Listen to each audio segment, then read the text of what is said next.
A countryman's son by accident trod upon a serpent's tail, which it turned and bit him so that he died. Out of rage, a countryman's father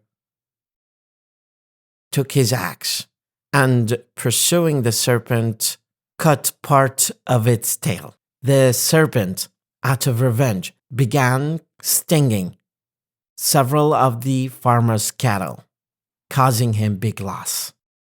Well, the farmer thought it best to make it up with the serpent, so he took honey and food and went to the lair of the serpent. He said to the serpent, "Let's forgive and forget. Perhaps you were right to punish my son and take vengeance on my cattle, but surely I was right trying to revenge him. Now that we are both satisfied, why should not we be friends again?" "No, no," said the serpent. "Take your gifts.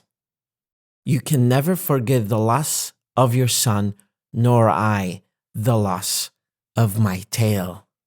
Injuries may be forgiven, but not forgotten." The moral of the lesson that sometimes the injuries that people inflict on other people are not forgotten, but they're forgiven. However, building on this moral lesson, sometimes we have to forgive and forget, or we keep persistently hurting other people just because someone hurt us before. Try to forgive and forget, and let bygones be bygones. Have a wonderful day. مدرب لغة وليد خالد.